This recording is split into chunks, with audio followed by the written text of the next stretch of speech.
नमस्कार प्यारे बच्चों, आप सबका आपके अपने YouTube channel study with Aditya sir पे मैं अजीत राजपुरोहित स्वागत करता हूं। तो आज हम शुरू करने जा रहे हैं कक्षा 10 का जो सेकंड चैप्टर है पॉलिनोमियल्स, है ना, जिसको आप हिंदी मीडियम में क्या बोल रहे हो, बहुपद, है ना। उसमें पढ़ने जा रहे हैं। तो बहुपद एक्चुअली ये 10th क्लास का टॉपिक नहीं है, 10th में है पर 10th में ही नहीं आया है क्योंकि 10th से पहले ही आ चुका है। ये बहुपद फर्स्ट टाइम वैसे अगर मैं मेनली इंट्रोड्यूस कहाँ हुआ है तो मैं बताऊँ तो वो 9th क्लास में हुआ है। 9th क्लास में ये आ गया है।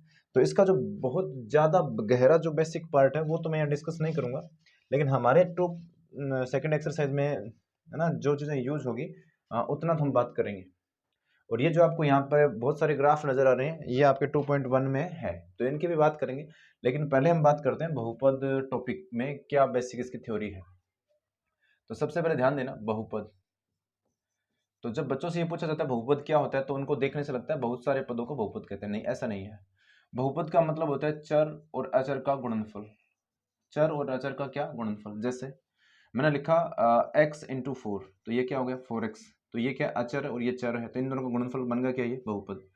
अब ध्यान ये देना आपको, बहुपद की जो पावर होती है ना यहाँ पे, वो पावर कभी भी ऋणात्मक नहीं होती है और वो पावर कभी भी आधी नहीं होती है। मतलब 3/2 4/5 ऐसी घातें इसमें नहीं होती है। बहुपद आपको बेसिकली यहाँ जो सीखना है, हमारे यहाँ जो बहुपद है वो द्विघात बहुपद होगा। द्विघात बहुपद, ज्यादातर हमारे सवाल द्विघात बहुपद के होंगे। ठीक है, अब ये द्विघात बहुपद क्या होता है। अगर मैं ये लिखूं, है ना, मैंने लिखा 4x + 1, तो इसमें चर की घात कितनी है, 1। या मैं ये बोलूं इस बहुपद की अधिकतम घात कितनी है, 1। तो इसको हम बोलते हैं रेखिक। क्या बोलते हैं इसको, रेखिक। अब इसको रेखिक क्यों बोलते हैं ये भी मैं बताऊंगा। रेखिक बहुपद बोलते हैं इसको। इसके अलावा अगर मैं ये लिखूं 4x² + 4x + 1, तो इसमें अधिकतम पावर कितनी है, 2। तो इसको हम बोलते हैं द्विघात। इसको हम क्या बोलते हैं, द्विघात बहुपद।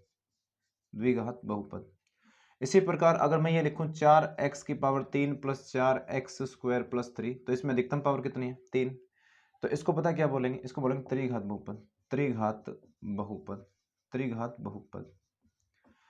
तो ये तो बात होगी इसके, है ना, जो हम नाम बोलते हैं। तो ये रेखिक क्यों है ये ध्यान से समझना। और ये रेखिक समझने के साथ साथ आपको और बातें समझ आने वाली है कि वो ग्राफ्स में हम क्या पढ़ेंगे। ये चीज ध्यान देना, इसमें एक वर्ड आता है, एक नहीं 2 वर्ड आते हैं। वो क्या है मैं बताता हूँ। एक तो वर्ड आता है शून्यक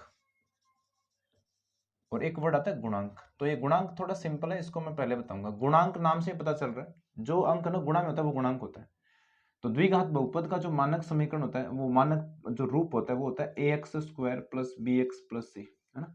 और इसको हम इसके क्या लिखते हैं, px। ये px क्यों लिखा ये भी मैं बताऊंगा, है ना। बहुपद को px क्यों लिखते हैं, हालांकि जरूर नहीं है px लिखो, आप ax dx कुछ भी लिख सकते हो, लेकिन px इसलिए लिखा जाता है, ये है p मतलब पोलिनोमियल। ये देखो तभी मैंने यहाँ लिखा है पोलिनोमियल है। x का मतलब ये किसकी फॉर्म में है, किसके फॉर्म में है, x की फॉर्म में। देखो x लिखा हुआ है। अगर कहीं ऐसा लिखा हुआ है py, तो इसका मतलब ये होगा y² + 4y + 1, ऐसा कुछ होगा। लेकिन यहाँ y लिखा है तब y में आएगा, और जब x लिखा तो क्या आएगा, x में। तो बस इतना बता रहा है। यहां पर बात चल रही थी गुणांक की। तो गुणांक की अगर मैं बात करूं तो आपसे अगर मैंने पूछा x² का गुणांक बताओ, तो x² के गुणा में जो लिखा हुआ है वो x² का गुणांक है, और जो x के गुणा में लिखा वो x का गुणांक हो गया। तो गुणांक आपको नॉर्मली समझ आ गया। गुणांक का मतलब जो अंक गुणा में है। एक मैंने आपसे पूछा, ऐसे सवाल आपके 9th में थे, है ना, और मैंने इसमें पूछा आपसे कि बताओ x का गुणांक कितना है। तो x का गुणांक 4 नहीं है, x का गुणांक कितना है, 3।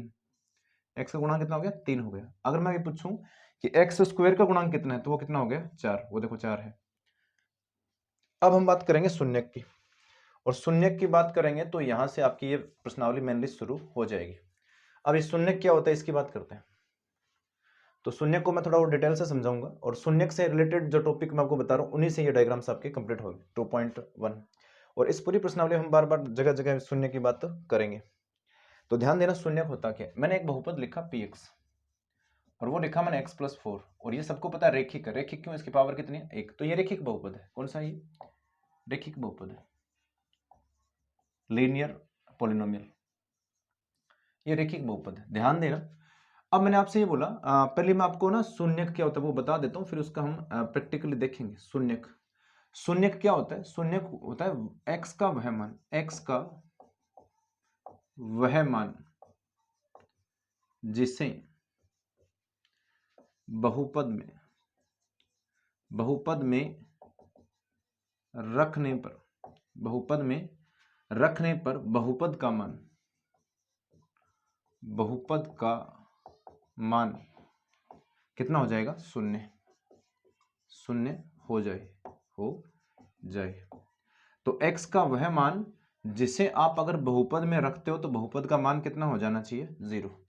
तो आप ये सोच के बताओ मुझे कि इसमें अगर हम मुझे px का मान 0 चाहिए, इसका मान 0, तो मैं x की जगह क्या लिखूं, तो x की जगह मैं एक बार है ना लिख कर देखता हूँ 3, तो मैंने 3 लिखा तो यहाँ 3 + 4 आ गया, कितना आ गया 7, 0 नहीं है ना। तो हम क्या करेंगे, 3 की जगह -4 लिखते हैं, तो -4 लिखेंगे तो यहाँ भी -4, तो -4 कट के कितना आएगा, 0। तो पता चल गया x का मान यहाँ क्या रखें, -4 रखें, तो ये -4 क्या कहलाएगा, शून्यक। ये -4 यहाँ पे क्या है, शून्यक है। -4 इसमें क्या होगा, शून्यक होगा। इसका मतलब आप समझ गए शून्य क्या होता है, x का वह मान जिसे बहुपद में रखने पर बहुपद का मान कितना हो जाए, 0। अब हमें पता चल गया कि शून्य है ना कब आएगा, जब बहुपद का मान 0 होगा। तो हम बहुपद में जब भी हमें शून्य निकालने का वो बोलेगा तो हम क्या करेंगे, उस बहुपद का मान 0 रखेंगे। जैसे अभी बताता हूं, अभी हमने px बराबर लिखा था x + 4, तो इसमें तो शून्य सोचना सिंपल है क्योंकि यहाँ रखने से पता चल रहा है कि 0 हो जाएगा 4 माइनस का। लेकिन कई बार क्या होता है, आपके ज्यादा घात के बहुपद आता है, जैसे मैंने x² + 4x + 3 लिखा है ना, ये लिख दिया। अब इसमें आप डायरेक्ट सोच के थोड़ी बता सकते हो कि इसमें हम कितना लिखे ना, तो इसलिए एक तरीका आपको सोचना पड़ेगा, प्रोसेस सोचना पड़ेगा। तो उसके लिए हम क्या करेंगे कि यहाँ x का मान रखने से 0 आ रहा था ना, क्या आ रहा था, 0। तो क्या हम इसका मान 0 रखने से हमें x का मान नहीं मिलता, क्या मिल जाएगा। x का मान कितना मिलेगा, यहाँ से देखो 4 वहां जाएगा तो -4 आगे ना। तो इस प्रकार हम हर बार px का मान कितना रखेंगे, 0। ये मैंने कंप्लीटली आपको समझा दिया है कि इस सवाल में बहुपद ज्ञात करने के लिए हम क्या करेंगे, px का मान 0 रखेंगे। अब आपने ये भी सीख लिया कि जब x की पावर 1 है, ध्यान देना, जब x की पावर कितनी है यहाँ पर देखो 1, तो शून्य कितना आपके पास मिला, 1 शून्य मिला आपको। और जब मैं इसका ग्राफ बनाता हूं तो आप ध्यान देना, x बराबर -4, x बराबर -4 पता क्या होता है, प्रैक्टिकली सिखा रहा हूं, देख लेना। ये y डेस है, ये y है, ये x डेस है और ये x है। सबको पता है माइनस का y इस तरफ होता है, सॉरी x। तो x का मान -4 है, तो x का मान लीजिए -4 यहाँ है। तो ये जो लाइन है ना, ये लाइन, ये पता है किसकी है, x बराबर -4 की है। x बराबर -4 की रेखा है। तो मुझे तो ये बता दो बस, ये x अक्ष को कितनी बार काट रही है, एक बार। कितनी बार काट रही है, एक बार। तो यहां से आपको कॉन्सेप्ट ये सीखना है कि अगर x की पावर 1 है तो वो x अक्ष को कितनी बार काटेगी, x अक्ष को प्रतिशत कितनी बार करेगी, x अक्ष को प्रतिशत करेगी कितनी बार, एक बार। इसी प्रकार अगर मैं ये लिख दूं कि यहाँ पे 2 पावर है तो उससे शून्य भी कितने मिलेंगे। ये भी एक दो चीजें आप सीख रहे हैं कि जितनी पावर होती है बहुपद की, x² + 4x + 3, तो इस बहुपद की पावर कितनी है, 2। तो इसके शून्य कितने होंगे, शून्य कितने होंगे भाई, एक पावर वाले से कितने शून्य आ रहे थे, 1। तो 2 पावर है तो शून्य कितने होंगे, 2। दूसरी बात ये कि वो x अक्ष को कितनी जगह प्रतिशत करेगा, x अक्ष को कितनी जगह करेगा, 2 जगह। अब इन सवालों को हम करेंगे। तो आपकी जो फर्स्ट एक्सरसाइज है 2.1, उसमें क्या लिखा है वो देखो। 2.1 में आपको ये दे रखा है कि यहाँ पर क्या है, बहुत सारे आपको डायग्राम दे रखे हैं, ग्राफ दे रखे हैं, और उनमें ये बताना है कि इनके शून्य कितने हैं। तो आपको केवल और केवल उन पॉइंट्स को देखना है जहां पर रेखाएं किसको काट रही हो, जहां पर ग्राफ, जहां पर वक्र किसको काट रहा हो, एक्स अक्ष को। तो इसमें ध्यान से देख के बताओ, ये काट तो रहा है पर किसे काट रहा है, ये वाई एक्स को काट रहा है। तो यहाँ शून्य कितने होंगे, शून्यकों की संख्या कितनी होगी, शून्यकों की संख्या। इसमें शून्यकों की संख्या कितनी होगी बच्चों, इसमें कितनी होगी, 0। अब मुझे बताओ इसमें कितनी जगह काट रहा है, बेटा ये काट तो रहा है यहाँ, लेकिन यहाँ ये वाई एक्स को काट रहा है, लेकिन एक्स एक्स को कितनी बार काट रहा है। तो इसमें शून्य कितने होंगे, इसमें शून्य का वैल्यू 1 नहीं होगा, शून्य की संख्या कितनी होगी, शून्य की संख्या कितनी होगी, 1 होगी। इसी प्रकार इसमें देखो, एक बार काट रहा है, दूसरी बार काट रहा है, तीसरी बार काट रहा है, तो यहाँ 3 जगह काट रहा है, तो इसका आंसर कितना हो जाएगा, 3 शून्य होंगे इसमें। इसमें देखो, इसमें एक जगह, फिर दूसरी जगह, फिर तीसरी जगह, फिर चौथी जगह, तो यहाँ इसमें कितने शून्य है, 4। इसमें देखो कितनी जगह काट रहा है, एक जगह और 2 जगह, तो इसमें कितने शून्य है, 2। इसमें ध्यान से देखना, यहाँ पर एक बार काट रहा है, फिर ये देखो यहाँ टच कर रहा है, मतलब ये पॉइंट और हो गया, और यहाँ भी टच कर रहा है तो ये पॉइंट और हो गया, तो इसमें कितने हो गए, 3। तो ये थी आपकी 2.1 एक्सरसाइज। अब हम बात करेंगे 2.2 की, लेकिन 2.2 एक्सरसाइज समझने से पहले हम थोड़ी बातें और करेंगे थ्योरेटिकली। क्यों करेंगे, करनी जरूरी है, क्योंकि डायरेक्ट अगर क्वेश्चन करेंगे तो आपको समझ नहीं आएगा। तो हम इसको इरेज कर देते हैं। 2.1 आपका कंप्लीट हो गया। आपको अगर लिखना है तो वीडियो को इरेज करने से पहले आप इसको पॉज कर ले और फिर नोट कर ले। इसके बाद में अगर हम बात करें 2.2 से, तो 2.2 में आपको ये बोला गया कि शून्य ज्ञात करो। फिर उन शून्यकों की जांच की भी करनी है कि वो शून्य सही है या फिर गलत है ना। और फिर इसमें 2 काम करने हैं। एक तो इसमें 2 काम है, 2.2 एक्सरसाइज में कितने काम है, 2। करना क्या है, एक तो आपको क्या शून्यक ज्ञात करना है। क्या ज्ञात करना है, शून्यक, शून्य ज्ञात करो। दूसरा ये कि शून्यकों की जानकारी दे रखी है, आपको क्या बनाना है, बहुपद। तो इन दोनों को सीखने के लिए हम पहले इनकी थ्योरी पढ़ लेते हैं, ध्यान से समझना। आपको पता है इसका जो पी एक्स मैं लिखता हूं, पी एक्स बराबर, ये बहुपद का मैं स्टैंडर्ड फॉर्म लिख रहा हूं, वो क्या होता है A X square plus B X plus C. अब ये बहुपद का क्या स्टैंडर्ड फॉर्म है। अब इसमें होता क्या है, शून्य, अगर यहाँ पर दो पावर है तो इसके शून्य कितने होंगे, दो, और उन दोनों शून्यकों को मैंने क्या मान लिया, जो शून्य का ना द्विघात है ये, तो इसके शून्य होंगे, एक शून्य होगा अल्फा और दूसरा होगा बीटा। थ्योरेटिकल अगर मैं ये लिखूं कि शून्यकों का योग, शून्यकों का योग, तो शून्यकों का जो योग होता है वो किसके बराबर योग है, तो अल्फा और बीटा को जोड़ना है, योग मतलब अल्फा और बीटा को जोड़ना है, तो ये किसके बराबर होगा मैं बता देता हूं आपको। ये होता है माइनस बी, बी मतलब कौन है, एक्स का गुणांक, माइनस एक्स का गुणांक, एक्स का गुणांक, और भाग में आएगा एक्स स्क्वायर का गुणांक, एक्स स्क्वायर का गुणांक। अब मुझे बताओ alpha plus beta minus x का गुणांक, ये देखो एक्स का गुणांक, ये एक्स रहा, एक्स का गुणांक कितना है बी, और एक्स स्क्वायर का गुणांक कितना है ए। तो ये आपको फॉर्मूला मिल गया, क्या मिला, अल्फा प्लस बीटा बराबर क्या होगा माइनस बी बटे ए। अब ध्यान देना, अब इसी प्रकार अगर मैं शून्यकों का गुणनफल लिखूं, शून्यकों का गुण मतलब गुणनफल, तो शून्यकों का अगर गुणनफल की बात करें तो इसमें होगा क्या, ध्यान से देखना, x का जो गुणांक है उसमें अब क्या आएगा, अचर पद, क्या आएगा, अचर पद आएगा, और अचर पद के भाग में क्या आएगा, एक्स स्क्वायर का गुणांक। अब एक्स स्क्वायर का गुणांक आपको पता है अचर पद कितना है, c है, ध्यान देना अचर पद कितना है यहाँ पर c है, और भाग में क्या आएगा a। तो दूसरा जो फॉर्मूला वो क्या होगा, गुणनफल को हम क्या लिखते हैं, अल्फा इंटू बीटा बराबर होगा c बटे a। तो जब हम इसके शून्यांक निकालेंगे तो उसके बाद में वो हम चेक करेंगे ना कि वो सही है या फिर गलत, तो इन दोनों फॉर्मूलों की जरूरत हमें पड़ेगी। इसके अलावा जो सेकंड क्वेश्चन है कि आपको वो शून्यकों का योग, और आपको ना सेकंड क्वेश्चन में अल्फा प्लस बीटा और अल्फा इंटू बीटा का वैल्यू देगा, और इन दोनों से इनकी हेल्प से आपको करना क्या, बहुपद बनाना है। तो उसका जो फॉर्मूला होता है वो होता है x square minus alpha plus beta, और क्या होगा इंटू एक्स और प्लस अल्फा इंटू बीटा बराबर कितना, 0। समझ गए कि ये क्या हुआ, है ना, ये इसी से बना हुआ है। जैसे कोई देखो मैं बताता हूँ कैसे, इसको अगर हम चेंज करें तो पूरी समीकरण में ए स्क्वायर का भाग करो, यहाँ ए स्क्वायर का नहीं ए का, अगर इसमें मैं ए का भाग करता हूँ यहाँ क्या बचेगा, एक्स स्क्वायर। इसमें जब मैं ए का भाग करूंगा तो कितना आएगा, यहाँ पर यह आएगा बी बटे में कितना, ए इंटू एक्स, और यह क्या आएगा सी बटे ए, और इसकी तुलना आपको उससे करनी है, तो यही तो फॉर्मूला बनता है ना, है ना। तो या मैं ये बोल सकता हूँ इसकी हेल्प से हमने ये बनाया, तो अल्फा प्लस बीटा है उसके बराबर क्या है, माइनस बी बटे, है ना, इसी से बना है वो। तो आप एक तो डायरेक्ट है ना, इन दोनों फॉर्मूलों को याद रखें, और एक ही है ना। सेकंड क्वेश्चन करने के लिए हम ये पढ़ेंगे। अब हम बात करेंगे क्वेश्चंस की। तो 2.2 का फर्स्ट में क्या लिखा मैं बताता हूँ, थ्योरेटिकल पार्ट में लिख नहीं रहा हूँ पर पढ़ के बता देता हूँ आपको। उसमें ये लिख रखा है कि आप ना नीचे दिए गए द्विघात बहुपदों के शून्यक ज्ञात कीजिए, और फिर शून्यकों और गुणांकों के बीच संबंध की सत्यता की जांच कीजिए। अब शून्यकों और गुणांकों का जो संबंध था जो हमने अभी प्रूव किया था ना, वही था, क्या था मैं बताता हूँ, दोबारा देखना। यहां पर इसने लिख रखा है कि ये तो क्या होते हैं, अल्फा और बीटा क्या होते हैं, शून्यक, और ये जो माइनस बी बटे ए मैं लिख रहा हूं ये क्या है, गुणांक। इसी प्रकार अल्फा इंटू बीटा बराबर क्या होता है, सी बटे ए। तो ये पूरा का पूरा क्या है, ये शून्यकों का किसके साथ संबंध है, गुणांकों के साथ है। शून्यकों का और गुणांकों का ये क्या है, रिलेशन है। इनको ही चेक करना है कि ये प्रूव हो रहा है कि नहीं। अगर ये आपका सत्य होगा तो उसको हम बोलेंगे क्या, कि ये द्विघात बहुपद के शून्यक हमने सही निकाले हैं, और वरना अगर नहीं हो रहा है इसका मतलब कहीं ना कहीं गड़बड़ है, गोलमाल है। तो अब हम बात करते हैं क्वेश्चन नंबर फर्स्ट की, 2.2 एक्सरसाइज क्वेश्चन नंबर फर्स्ट, उसी का भी कौन सा, फर्स्ट। और उसमें ये लिख रखा है x square minus 2x minus 8, और ये क्या है, एक पोलिनोमियल है, एक बहुपद है, तो उसको हम क्या लिखेंगे, px। ध्यान से समझते जाना। अब आपको करना क्या है, यहां से मैं जब सवाल आपको बार बार करवाऊंगा तो आप ना कॉन्सेप्ट पकड़ जाओगे। आपको हर बार px का मान कितना रखना है, 0, px बराबर 0 रखने पर, शून्य रखने पर। क्यों रखा, क्योंकि मैंने बताया था हम शून्य निकालेंगे तो px का मान कितना आना चाहिए, 0। तो हम क्या करेंगे, यहाँ px का मान 0 लिखेंगे, तो x square minus 2x minus 8 बराबर कितना, 0। अब 2x को हम है ना गुणनखंड विधि से इसको ब्रेक करेंगे, तो मैं फिर थोड़ा सा इतना आराम से बता देता हूँ। इन दोनों का गुणा करने पे कितना आएगा बताओ, माइनस 8x स्क्वायर आएगा, और बीच में क्या है, माइनस 2x। अब ध्यान देना, इसके टुकड़े करेंगे तो वो टुकड़े करने पर, गुणा करने पर यह आना चाहिए, और घटाने या जोड़ने पर यह आना चाहिए।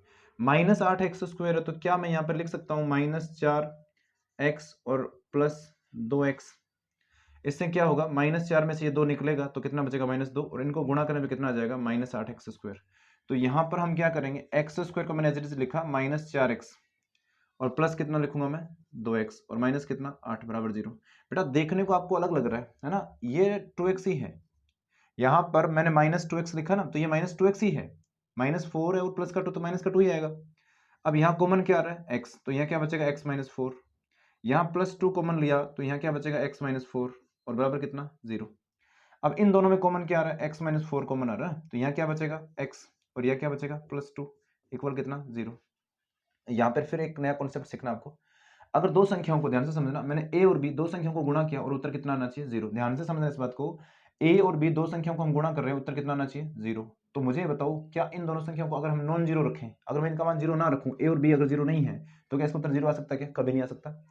अगर a और b का मान हम 0 ना रखें तो इसका उत्तर 0 कभी नहीं आएगा। इसका मतलब या तो a का मान 0 होगा या फिर b का मान 0 होगा। तो एग्जैक्टली हमें पता नहीं तो a 0 होगा कि b, तो हम अलग अलग केस बना देते हैं, केस फर्स्ट और केस सेकंड। तो इन दोनों को अलग अलग 0 हम करते हैं। तो यहाँ हम क्या करेंगे, ये दो संख्या है, इनको गुणा करने पे 0 आ रहा है, तो एक बार x -4 को हम 0 करेंगे और दूसरी बार x +2 को हम क्या करेंगे 0। तो यहाँ से x बराबर कितना आएगा 4 और यहाँ से x बराबर कितना आएगा -2। क्यों हुआ, ये माइनस था वहां जाके प्लस हो गया और ये प्लस था वहां जाके क्या हो गया माइनस। बच्चों ध्यान देना, जो आपके आंसर आए हैं उनको हम एक को अल्फा मानेंगे। क्या मानेंगे? एक को अल्फा। तो अल्फा का मान कितना 4 और दूसरा जो बीटा उसका मान कितना -2। अब ये जो मान आपके आए हैं वो दोनों मानों को आपको है ना चेक करना पड़ेगा कि वो सही है या फिर गलत। तो इन दोनों को हम चेक करेंगे। चेक करने के लिए ध्यान देना मैं क्या कर रहा हूं, हमें पता है शून्यकों का जो योग होता है अल्फा प्लस बीटा वो बराबर होता है -b/a। तो हमने क्या किया, अल्फा का मान रखा कितना है 4 और बीटा का मान कितना है -2 इक्वल -b। ये भी ध्यान रखना माइनस लिखा b। अब ये b कहां से आएगा मैं बताता हूं। इसके नीचे ध्यान देना मैं क्या लिख रहा हूं, इसके नीचे अगर मैं ये लिखूं ax² + bx + c, तो आप ये बता दो बस इसमें b का मान कितना है। ये देखो b का मान कितना है -2 है, b का मान कितना है -2 और a का मान कितना है, वो देखो a के सामने यहाँ कुछ नहीं मतलब एक है। अब ये तो 4 में से 2 निकालने में कितना बचा 2 और माइनस माइनस क्या प्लस, तो फिर 2, ये दोनों बराबर आ गए ना। इसी प्रकार आपको चेक करना है alpha into beta. Alpha into beta वो क्या होता है c/a। अब मुझे तो अल्फा का मान कितना 4, बीटा का मान कितना -2 और c का मान यहाँ देखो ये रहा, c का मान कितना -8। तो यहाँ मैं -8 लिखूंगा, a का मान 1 है, उसमें मैंने पहले बता दिया। 4 और 2 को गुणा करने पे कितना आएगा -8 और बराबर में कितना -8, तो ये बराबर आ गया। तो ये हम लिख सकते हैं कि यहाँ से सत्यता प्रूव आपकी हो गई है ना। अब हम बात करेंगे क्वेश्चन नंबर इसी का सेकंड है ना, फर्स्ट चल रहा है ये, फर्स्ट का मैंने फर्स्ट करवाया है। फर्स्ट में 6 सवाल आपके, तो 6 में से कुछ अलग अलग टाइप के सवाल मैं करवा देता हूँ, कुछ सवाल आप अपने आप ट्राई कर लेना। तो इसके बाद में जो सवाल है, एक सेकंड सवाल और करवा देता हूं मैं। सेकंड में देखिए क्या लिखा, सेकंड में लिखा p ऑफ s। इस बार आपको पॉलिनोमियल s की फॉर्म में दिया हुआ है, तो यहां मैं लिखूंगा 4s² और -4s और प्लस कितना 1। अब आपको वैसे ही p ऑफ s का मान कितना रखना पड़ेगा, p ऑफ s बराबर कितना रखेंगे हम 0।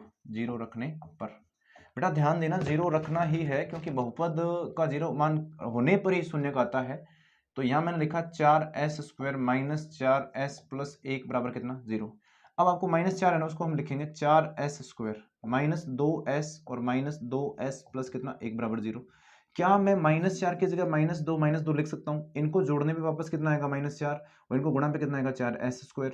इन दोनों में कॉमन क्या आ रहा है 2s कॉमन आ रहा है, तो यहाँ 2 बाहर आ गया तो यहाँ क्या बचेगा 2s अंदर, फिर 2s पूरा बाहर तो अंदर क्या बचेगा 1। इन दोनों में कॉमन क्या आ रहा है, ये ट्रिक भी सीख लेना, यहाँ जो आता है ना वही आगे आता है। तो यहाँ हम क्या लिखेंगे 2s - 1। अब आप ये बता दो यहाँ 2s से पहले क्या था माइनस, वो अंदर गया क्या नहीं, तो -1 आएगा बाहर बराबर कितना 0। अब यहाँ पर 2s - 1 क्या आ रहा है कॉमन, तो यहाँ क्या बचेगा 2s और -1 बराबर कितना 0। अब इनको अलग अलग 0 करेंगे, 2s - 1 को मैंने अलग 0 कर दिया और 2s - 1 को फिर अलग 0 कर दिया। तो यहाँ से s बराबर ये 1 वहां जाके प्लस का और 2 इंटू में तो कहाँ गया भाग में, यहाँ पर s बराबर 1 प्लस का हो गया 2 भाग में। तो ये एक अल्फा है 1/2 और दूसरा बीटा है वो भी कितना 1/2। अब हमें चेक करना है, तो चेक करने से पहले आप एक बार है ना एक बार लिख लिया करो a का मान कितना हमारे पास, a क्या होता है जो x² का गुणा होता है ना उसका, तो कितना है 4। b का मान क्या होता है x का गुणा कितना -4 और c का मान कितना हमारे पास 1। अल्फा बीटा का मान हम यहाँ लिख चुके हैं। तो अब अगर हमें इनकी सत्यता की जांच करनी है तो शून्यकों का योग बराबर -b/a होता है। अल्फा का मान कितना है 1/2 तो 1/2 लिखा, बीटा का मान कितना है 1/2 तो 1/2 लिखा, माइनस बी का मान कितना है, ध्यान से देखना, बी का मान -4 है तो बी का मान लिखा, ए का मान कितना है 4, 4 से 4 कैंसिल हो गया 1 टाइम, हाफ हाफ कितना हुआ 1 और माइनस माइनस क्या हो गया +1, तो ये बराबर आ गया ना। इसी प्रकार आपको चेक करना है अल्फा इंटू बीटा, है ना, alpha into beta C/A। Alpha का मान कितना है 1/2, अल्फा का मान 1/2 है और बीटा का मान कितना है 1/2 इक्वल कितना C/A। C का मान कितना 1 है और बटे में कितना 4, A का मान 4 है, 1 × 1 कितना 1 और 2 × 2 कितना 4, बराबर कितना आएगा 1/4, तो ये भी देखो बराबर आ गया। तो इस प्रकार हम सवालों को कर सकते हैं, ये आपका प्रूव हो चुका है। अब हम बात करेंगे सवाल नंबर 3 की तो नहीं करेंगे वैसे, क्योंकि 3 के जैसा ही बिल्कुल है ना, तो अलग टाइप का कर लेते हैं हम। 4 करेंगे और 5, चौथा और पांचवा इसमें है ना, फर्स्ट के चौथा और पांचवा में और करवा देता हूँ, क्योंकि बीच में 2 सवाल मैं जो छोड़े हैं मैंने वो आपको अपने आप करना है, मैं प्रैक्टिस के लिए तो ज़्यादा आपको करना पड़ेगा। तो जो चौथा सवाल है उसमें देखिए, उसमें लिखा है P ऑफ U में दे रखा है ना, इस बार U में दे रखा है ऐसा, तो वो दे रखा है 4U² और प्लस कितना 8U, ये दे रखा है। इसमें करना क्या आपको ध्यान देना, करना ये है कि वही तरीका अपना, तो Px को क्या रखेंगे 0, मतलब Pu कितना रखेंगे 0 रखेंगे, 0 रखने पर है ना, तभी तो वो शून्य का आएगा। यहाँ मैं 0 लिखूंगा तो ये लिखा मैंने 4U² और प्लस कितना 8U बराबर, इसका मान मैंने कितना लिखा Pu का मान 0। यहाँ से कॉमन आ रहा है कुछ, इस बार टुकड़े नहीं करने आपके, है ना, गुणनखंड से नहीं होगा ये, इसमें कॉमन आ रहा है कितना 4U, 44 नहीं है ये 4 है और ये U है ना, इसको मैं थोड़ा ढंग से लिख देता हूँ, ये U है, 4U कॉमन आया तो यहाँ क्या बचेगा केवल U, प्लस U बाहर गया, 4 का भाग इसमें करने पे कितना आएगा 2 बराबर कितना 0। तो यहाँ से अब हम 4U को अलग 0 करेंगे और बराबर U प्लस 2 को अलग 0 करेंगे, तो यहाँ से U बराबर कितना आएगा 0 और यहाँ से U बराबर कितना आएगा -2। ये मैंने U लिखा ना, आपको 4 नहीं लगना चाहिए, ये U है। एक को अल्फा मान लो और दूसरे को हम क्या मानेंगे बीटा, कितना -2। अब आपको प्रूव ये करना है कि आपने जो आंसर निकाले हैं, शून्य निकाल लिए अपने, तो वो क्या राइट है क्या, तो अल्फा प्लस बीटा बराबर क्या होता है -B/A।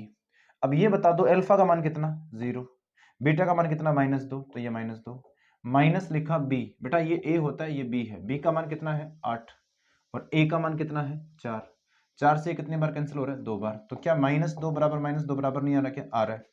इसी प्रकार हम अल्फा इंटू बीटा की बात करेंगे, वो क्या है C/A है ना, C/A। अल्फा का मान कितना है हमारे पास, अल्फा का मान 0 है और बीटा का मान कितना है -2 और C का मान देखो कितना, C इसमें है ही नहीं 0 है, कितना है 0 और भाग में A का मान कितना है 4, तो 0 से गुणा करेंगे या भाग 0 में किसी संख्या का भाग करने पे कितना आएगा 0। तो ये थोड़ा अलग था, इसमें क्या नहीं था, ये देखो लास्ट वाला अचर संख्या इसमें नहीं थी, अचर संख्या का मान कितना था 0 था। इसके बाद में अगर नंबर में 5 की बात करूं, ये 5 नंबर है ना, अलग से कोई 5 नहीं है, ये 5 नंबर क्वेश्चन फर्स्ट का ही 5 करवा रहा हूं मैं। वैसे आपको पता है 2.2 एक्सरसाइज में कितने क्वेश्चन है, 2 सवाल है केवल। तो अब हम बात करेंगे सवाल नंबर 5 की, मतलब पहले का ही 5वां करवा रहा हूं मैं। उसमें लिखा हुआ है, देखो लिखा हुआ तो ये है t² - 15, लेकिन क्या मैं t की जगह x नहीं लिख सकता, क्या लिख सकते हैं, तो इसको हम लिखेंगे फिर px और px का मान हम कितना रखेंगे 0 रखने पर, px का मान 0 रखेंगे तो ध्यान देना px मतलब इसमें px का मान 0 रखूंगा तो कितना आएगा x² - 15 बराबर 0। अब ये x² को यहाँ रखा, लेकिन 15 दूसरी तरफ जाके क्या हो गया प्लस का, हम यहाँ से x का मान निकालेंगे तो अंडर रूट है ना, कितना आएगा प्लस माइनस अंडर रूट कितना आएगा 15, क्योंकि ये स्क्वायर इस तरफ जाके क्या बन जाता है हाफ पावर। अब यहाँ पर आपको x का एक मान तो मिला अंडर रूट 15 और दूसरा मिला माइनस अंडर रूट 15। अब ध्यान देना अल्फा का मान हम मान लेते हैं अंडर रूट 15 है और बीटा का मान कितना है माइनस अंडर रूट 15 है। अब ध्यान ये देना है आपको, करना क्या है, अल्फा